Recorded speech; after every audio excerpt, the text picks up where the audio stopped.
Greetings everyone and welcome back to 365 Days of Prog. Today we're gonna be reviewing Mëkanïk Dëstruktïwych Kömmandöh by Magma. Hi, my name's Naomi.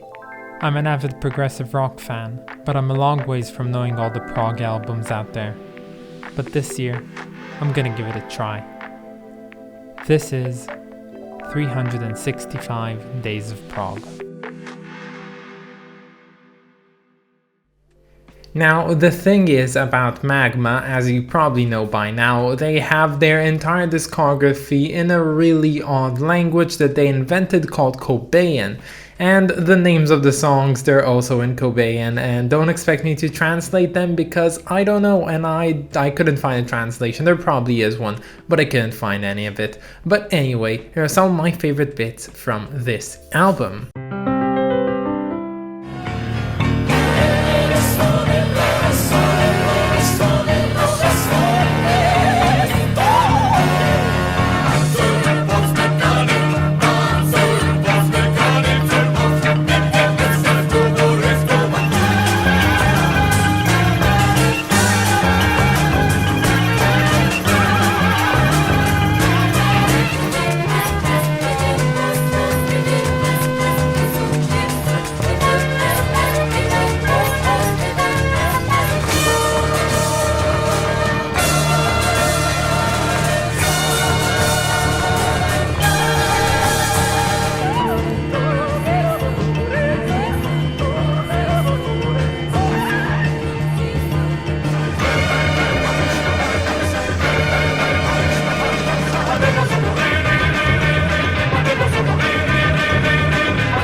So before we even get into anything that has to do with the review, I want to share with you something personal to me and this album in particular. I find that this one is one that I've been anticipating quite a bit, but it also is a pretty critical album in my opinion. So far on this list, I've actually listened to two of Magma's albums, being KA and Udu Voodoo. Now both of them I like to various degrees. I actually liked Udu Voodoo more than KA, but I don't think they were pretty favorites of mine. I don't think they were pretty memorable per se. They were pretty good, but they didn't really stand up to what Magma was told they are to me. So today's album is critical because I know that this is considered as their magnum opus, and if I didn't like this one, or if I didn't think it was perfect or close to it, that means I don't really get Magma all that well. And you know, I don't want to be the douchebag that doesn't like Magma, so I'm not gonna spoil it quite yet, but I will tell you all that my opinion of this album basically made my entire thoughts of Magma quite concrete. So the album we're talking about today is Mëkanïk Dëstruktïwych Kömmandöh by Magma, coming out in 1973, a very thriving year for prog as a whole. And this is the last installment in the trilogy known as Time of Hatred. It has a name in Kömmandöh, but I'm not gonna even try and pronounce things because that would just make me look silly. So just as a quick recap, the first album by Magma, the first in this trilogy, basically talks about Earth people who reach enlightenment and go beyond Earth to other planets to find a home for their race,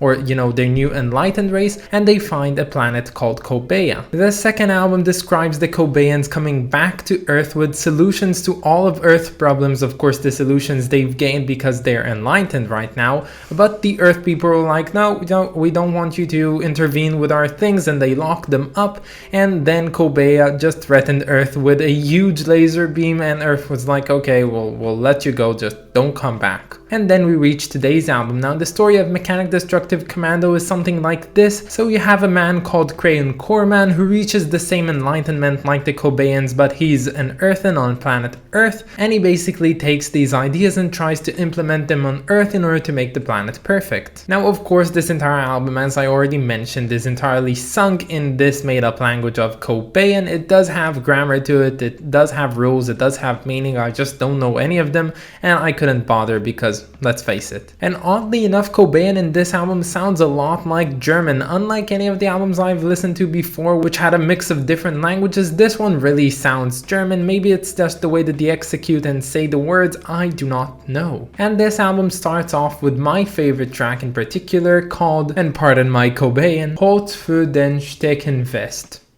Yeah, And what I really like about this one, besides the lovely composition, is the fact that it doesn't just jump into the thing entirely like from the beginning, unlike the other albums which were basically all cranked up to 11 from the start. This one actually has a slow build up going through the song, and it feels very much like a production line in an early 20th century factory. I really like it. I like the narration, I like the singing, the choir, the instrumentation. Everything's pretty good. I think that the only fault that this specific song has is the fact that there's no payoff, there's no sort of climax to this song. It just kind of has a lot of build up in it, but it doesn't really resolve anywhere. And I would love a good payoff at the end of a song like this, something like a fast instrumental section, or I don't know, something like Freebird, if you know what I mean, by Leonard Skinner. But still, the Zappa-esque grandiose sound that this song has to offer is really unlike anything I've heard from any other band, and Magma included, and I really liked it quite a bit, and that's why it's my favorite. Now, this entire album actually consists of technically one long piece, because it's one story that you really don't want to separate in too many ways because you want it to be continuous. It is basically one movement of a giant song, of course divided into 7 parts. The only cut there is on this album is understandably in the middle, because you have to turn the record, and for those of you who don't know what that means, and it's not most of you because I know who my audience are and I know that you know what records are, but if you don't know, yeah, there's a cut in the middle, but it just resumes from the place it had stopped. Now, can you understand the story of this album just by listening to it without further context? No, you can't. It's really hard when it comes down to Magma. You can really interpret the music in many different ways, but because I've listened to 3 Magma albums by now, I know that the right way to listen to them, at least my own personal right way, because I don't know Korean, is to go ahead and actually do some research about the album beforehand, about the narrative that it has to tell, and then it really does feel more homogeneous listening to the music with the pictures playing in your head and understanding the story. And don't worry about spoiling the fun. Nothing you'll read about any Magma album will probably spoil the album itself. It will only help you. Believe me, nothing written can really describe the music of Magma, and definitely not act as a replacement for it. So this album is really big. I think that's like the best word I can really use to describe this album. It's grandiose. There's brass sections everywhere. There's the lovely choir. They're singing so good. They're doing tremendous things with their voices. Some notes that are reached are so freaking high, I don't even know how that's humanly possible, but apparently that is. We have amazing drumming, of course, by the founder of the band, Christian Vander, and Klaus Blasquez does his unique vocals on here. He has the lead vocals, the main vocals, and he really does tell them in a way that's half singing and half storytelling and half what the fuck. And although sometimes relying just a bit too much on repetition, I think this album is really ever shifting and very exciting and surprising in each and every turn, so I like it quite a bit for it. There's honestly no bad tracks on MDK, there's just good songs and there's better songs. And yeah, the choir I think is what makes this album pop. At the end of the day, what I remember from this album is just the amazing vocal skills that were put onto it. I like the environment,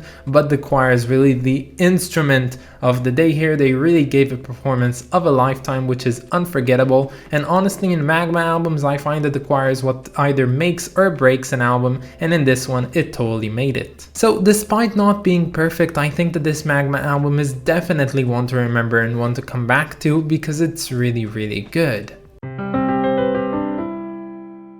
So this is probably the most iconic cover by Magma, and for an interesting reason, because I think it is also their simplest cover as to date. They have basically the 3 needed ingredients for a good cover. You have the album name on top, you have the band logo, the band name, and the band logo, and that's basically all there is to it. Very simple, very memorable. The colors, there's only 2 of them, for Christ's sake, so honestly, I really like this cover for being so simple, but I will say that there are other Magma albums which I like their covers better. Does it reflect the music on MDK?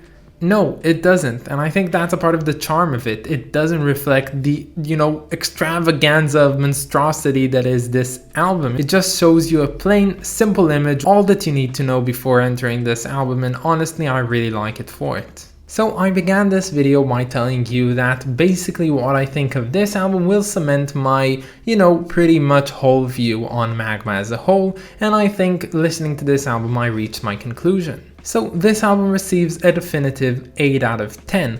No, it is not perfect in any way, and yes, it is a bit wonky when it comes to being memorable and actually enjoyable all the way through, so it's getting an 8 out of 10, the same as Udu Voodoo. So yeah, I don't know which one is better. Honestly, I enjoyed them both, but they're really different from one another, so it's really hard for me to compare. But I think that cements that while I think Magma are a great band, they're not a band which I particularly love in such a brilliant way because they're so good. I just really like their music because they're really impressive and honestly very unique. But that's about it, guys. I hope that you enjoyed this video, and stay tuned for tomorrow because we're gonna be listening to You Won't Believe What Happens Next by Arch Echo. I also want to thank my lovely supporters on Patreon, so thank you so much to Brian and Clay Walnum. You guys are the best. And that's about it, guys. Have a wonderful day, and I'll catch you all tomorrow. Bye, guys.